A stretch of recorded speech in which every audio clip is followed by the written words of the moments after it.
आज पूरा देश स्वतंत्रता सेनानियों को याद कर रहा है, लेकिन ये भी तो स्वतंत्रता सेनानी हैं।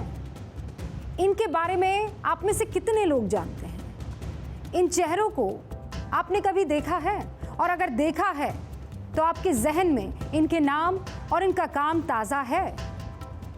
मैं कोई कंपैरिजन नहीं कर रही हूं, लेकिन अगर यहां पर भगत सिंह जी की मैं फोटो लगाऊं तो आप पहचान जाएंगे, राजगुरु की फोटो लगाऊं तो पहचान जाएंगे, महात्मा गांधी की फोटो लगाऊं तो आप जान जाएंगे। लेकिन इनमें से किसी एक भी महिला का नाम आपसे पूछूं तो क्या आप पहचान पाएंगे? नहीं, क्योंकि इतिहास में इनको प्रमुखता से वो जगह नहीं मिली।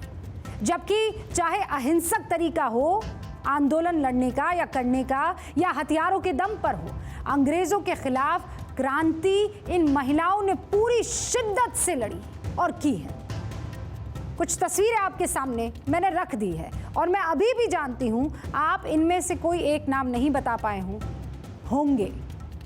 एक आध हो सकता है क्योंकि आपने एनसीईआरटी की कोई किताब में पढ़ लिया होगा तो ध्यान सा होगा। इन महिलाओं में सबसे पहले दुर्गा भाभी का नाम आता है। उनका पूरा नाम था दुर्गावती देवी। वो क्रांतिकारियों की मदद करने वाली आयरन लेडी थी। बॉम्ब बनाना जानती थी।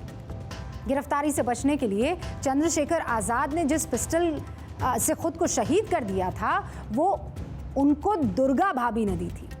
1928 में सैंडर्स की हत्या के बाद जब अंग्रेज शहीद भगत सिंह को जोर शोर से तलाश रहे थे, तो अंग्रेजों को चकमा देने के लिए भगत सिंह की पत्नी बनी थी। वो नाटक किया था। मियाँ बीवी बनकर दोनों ने अंग्रेजों के घेरे से सुरक्षित बाहर निकलना, उसमें वो सक्सेसफुल हुए थे। उन्होंने भगत सिंह और दूसरे क्रांतिकारियों की जमानत के लिए अपने गहने तक बेच लिए थे। दुर्गा भाभी के अलावा एक और दुर्गा हुआ करती, दुर्गा देवी देशमुख, जो अहिंसक आंदोलन की सिपाही थी।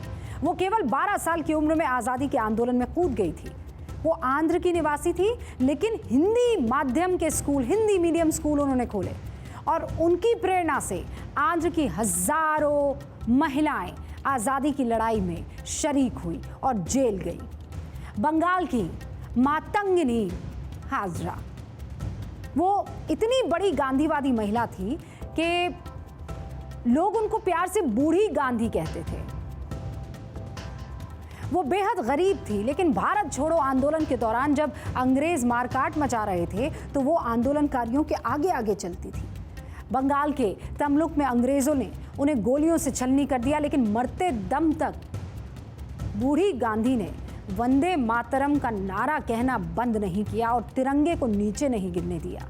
जब वो शहीद हुई थी ना, तब उनकी उम्र थी 72 साल। मातंगिनी हाजरा। आबादी बानो बेगम, बानो बी के नाम से भी जानते थे, आबादी बी के नाम से भी जानते थे, पहली महिला मुस्लिम स्वतंत्रता सेनानी थी।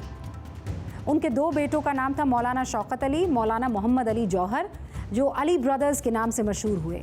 वो एनी बेसेंट, सरोजनी नायडू जैसे नेताओं के साथ महिलाओं के बीच भाषण दिया करती थी। और फिर हजारा बेगम, वो आज़ादी की सिपाही थी, लंदन में पढ़ी थी, अंतर्राष्ट्रीय मंचों पर अंग्रेजी सरकार की खूब पोल खोला करती थी और क्या खूब लड़ी थी। बिहार के पटना की तारकेश्वरी सिन्हा भी फायर ब्रांड स्वतंत्रता संग्राम सेनानी थी। केवल 16 साल की थी जब उन्होंने 1942 के भारत छोड़ो आंदोलन में हिस्सा लिया। और आखिर में एक और नाम बताना ज़रूरी है, अरुणा आसफ अली का। जब गांधी जी समेत सारे बड़े नेता जेल में डाल दिए गए, तब उन्होंने भारत छोड़ो आंदोलन का नेतृत्व किया और मुंबई के आज़ाद मैदान में तिरंगा लहराया।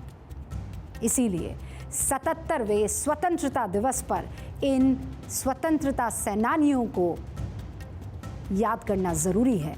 अगर ये ना होती तो यकीन मानिए आज़ादी की लड़ाई आसान ना हो पाती। इसीलिए इनको भी हमारा नमन है।